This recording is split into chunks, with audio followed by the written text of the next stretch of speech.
An event organized by the Center for Poverty Analysis in collaboration with the World Bank titled Trade, Artificial Intelligence and Labor Markets in South Asia was held in Colombo recently. Let's start with growth prospect. The region remains, as it has been for the past several quarters, the fastest growing emerging market region in the world, and South Asia that is going to grow on average about 6% in 2026. That's based on our kind of internal World Bank GDP forecasts. That being said, it does represent a slight growth slowdown from what we observed in 2025. The growth in the working age population in basically every region of the world has kind of dramatically outpaced the growth in employment opportunities. That's particularly true in South Asia. So really South Asia and Sub-Saharan Africa, which is have this massive jobs challenge where there are kind of millions of young people entering the labor market and ultimately not enough jobs to absorb all of those job seekers. Why hasn't increases in income in South Asia translated into broader kind of increases in life satisfaction when you measure those in surveys? And ultimately we argue that it has something to do with this jobs problem, that growth actually hasn't generated enough employment to absorb all of the job seekers, particularly the young people who are entering the labor market right now. What will the labor market implications of AI adoption be in South Asia? In South Asia, you can see the countries. In certain countries like Bhutan and Nepal, adoption is very low. In other countries, including Sri Lanka, adoption is on the higher end of the spectrum. So in Sri Lanka, adoption is about 10%, which is higher than the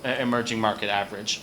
All this is to say that there are these substantial kind of digital gaps between developed and developing countries, which I think is kind of understandable, but this adoption thing is happening really quickly, and it's going to affect both the emerging and advanced economies.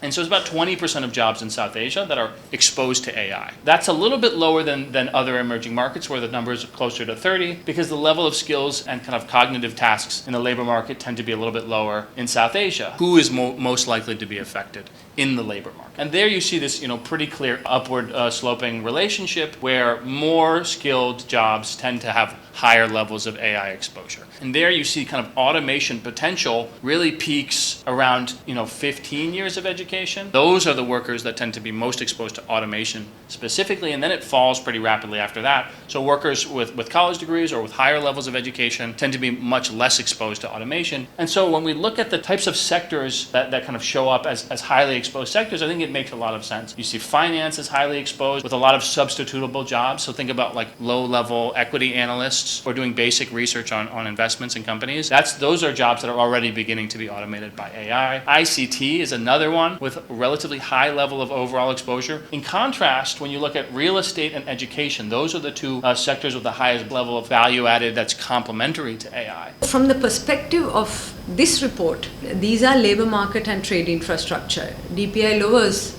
transaction costs, improves matching, and makes it easier for people to move across firms and across their traditional and modern divide. If DPI is supposed to be rails for AI and trade, we need to look at whose rails currently reach. About 39% of the households still lack internet. Women face a 34% gap in internet use in regional comparisons. Persons with disabilities, 7% internet use. So our foundational rails are literally missing in the communities that most need inclusive growth. So COVID era education already showed us this pattern. Children in better educated households were more likely to receive online education than those in poor household. Same pattern will repeat in adult reskilling, in job searches, in access to e-government and digital finance. Unless DPI, the digital public infrastructure, is explicitly designed to reach the low-income,